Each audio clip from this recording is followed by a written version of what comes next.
Okay guys, so now we have created this partner sections.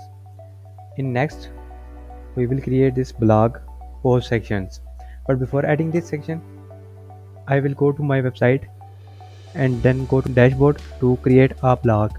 So I will click on this dashboard. Now go to post and click on add new.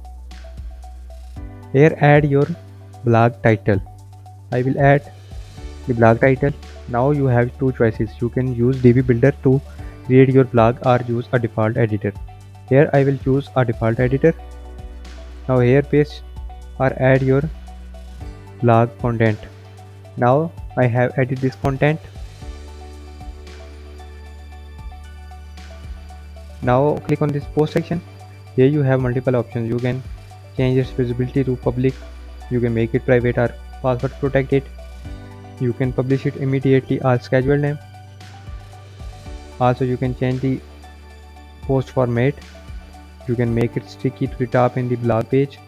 Here you have author. If you have multiple authors, you can select your author. Here is the category section.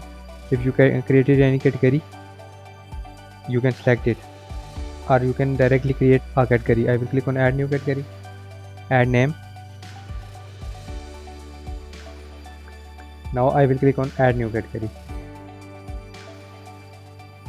Now the category was added, so you can check it. Also you can add tags that will helpful for search engine to show your post in search. Here is the feature image option. I will select a feature image from media library. I will select this one and then click on set featured image. Now the featured image was selected. You can also allow comments or disallow them. Now the post was completed, so I will simply click on this publish button. Now the post was successfully published. In next video I will show you how to create this blog post section in your WordPress page. Keep following our upcoming videos to get to know how to create a single page website using Divi Builder.